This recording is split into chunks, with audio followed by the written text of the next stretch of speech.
clothes that Tristan lost. Bold 3 Detergent Plus Fabric Softener. Hi. Have you read your contract lately? What do you think about it? Is it all what you thought it would be? This is a contract year, so we're going to do something different. We're going to have people come on to tell you exactly what changes we want to make. So listen in. This is your opportunity. 2023 is going to be our year for Teamsters everywhere.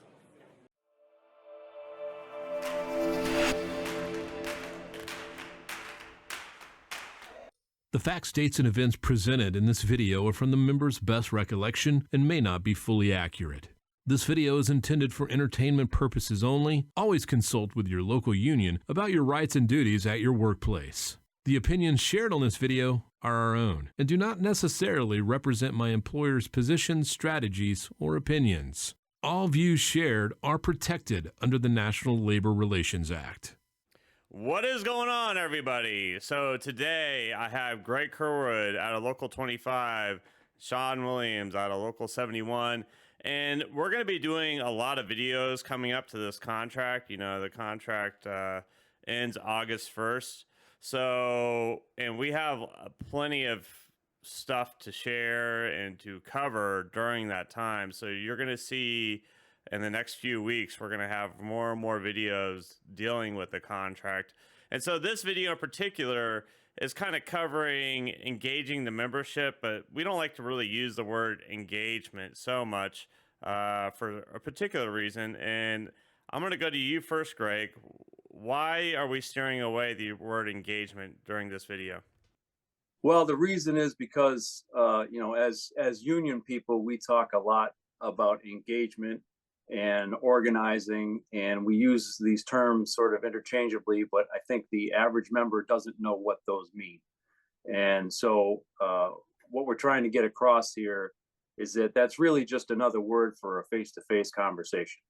You know, engaging other members and organizing other members means getting them talking about the topics that you want to talk about, or the issues in your workplace, or how you're going to solve them, or how you're going to take on the employer, or just what's going on in general.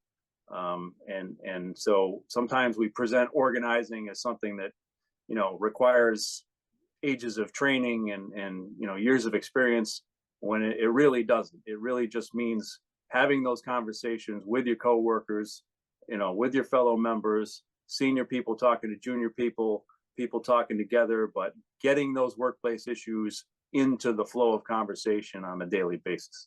So Sean, when you see a new member that you never talked to, or maybe it's a driver that comes in late, or just somebody you don't see a whole lot, and you want to kind of break the ice to them and let them know what the union's about, what are some of the things you talk about? Well, Dave, it's all about having a conversation, introducing yourself, telling them who you are, finding out what their likes and dislikes about the job that they have, and then talking about how their job is being affected by the contract.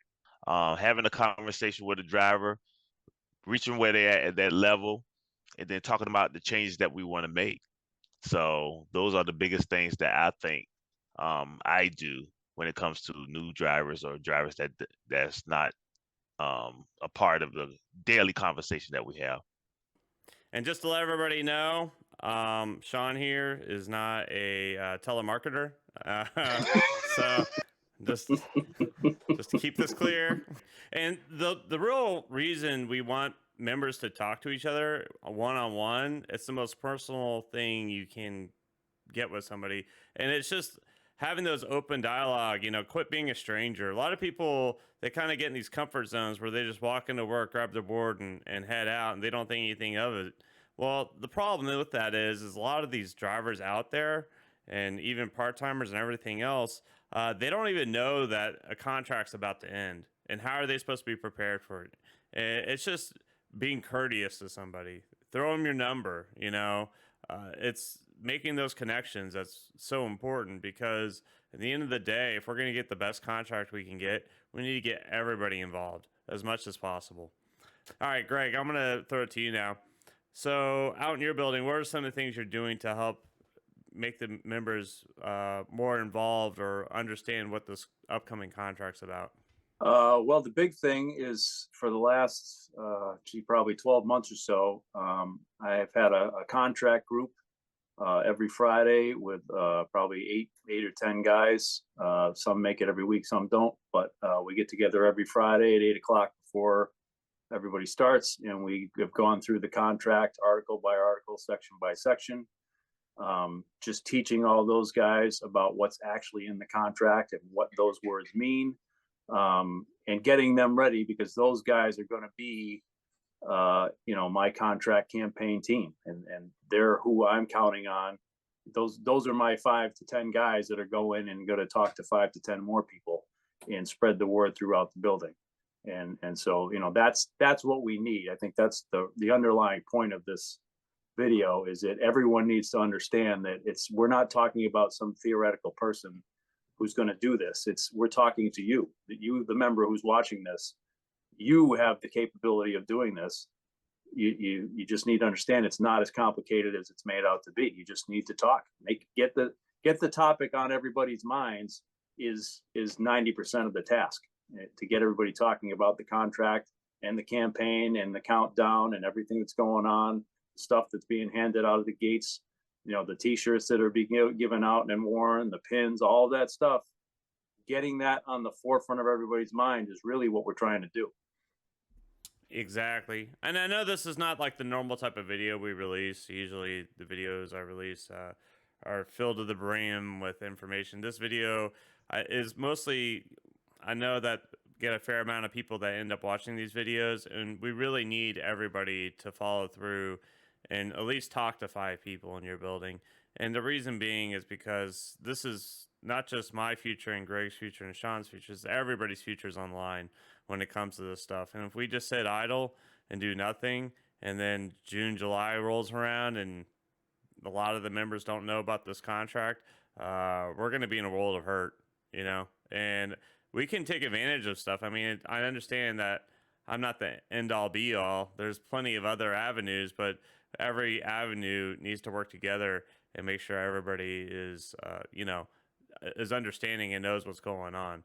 So with that being said, so Sean, when you have a member come up to you and they start asking you, are we really going to go on strike? What do you say to them? One of the things that I always say when members ask me, are we really going to strike, is to be prepared for anything. This is the first contract in about 30 years where we have an opportunity to get all our needs met and get the contract that we actually deserve. Some of the contracts that we had in the past has not met the needs of all members. So this contract is important that we stress to members that we need to get back where we need to be, where the members get what they deserve. We work very hard for this company. This company made record profits. So this is an opportunity so that we can get what we need as working class members of this union. So this is very important. And if the strike comes, it comes. Yeah, so just to piggyback off what Sean said, when the member that's asking if we're going to go on strike sort of has the wrong approach, in that they're thinking that, they have anything to lose if they prepare and there's no strike. And I think it's important to point out that all of these things that we need to do in preparation, whether it's saving money or engaging members or talking about the contract or, discussing issues in the workplace, those are all a net positive, whether we go on strike or we don't. If August 1st rolls around and we've done all that stuff and everybody's got a nice little pile of money in their piggy bank, and we settle the contract on day one, great. That's fantastic. We've got an engaged, for lack of a better term, membership. And, we've all got a little pile of money that we can spend on whatever we need to spend. So there's nothing to lose by doing what we need to do to prepare for a strike, even if the strike doesn't happen. On the Roswell Hub, we do shout outs. So I'm going to throw it to Greg. I don't sing as well as you do.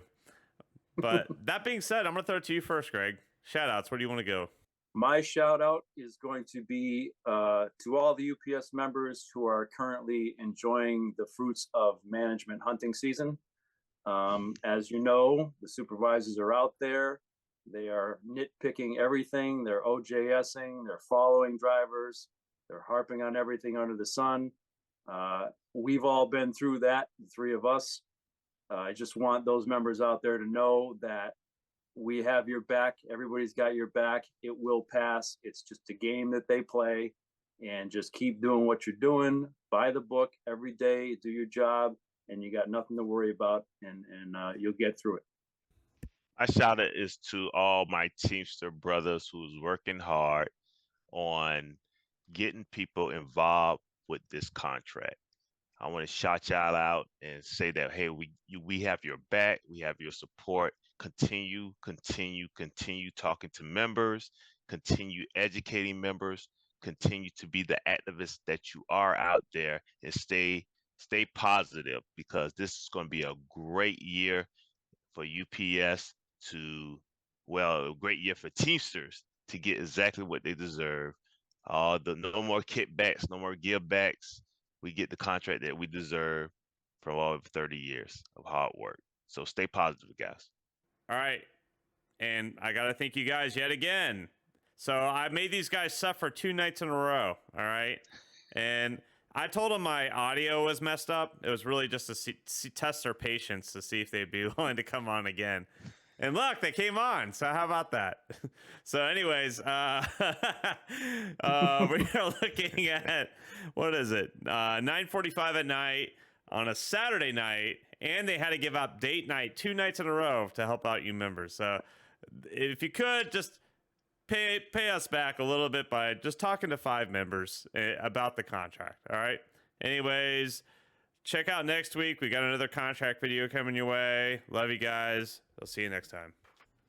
If you haven't done so already, be sure to subscribe. We release a video every Sunday talking about the nuttiness of this workplace.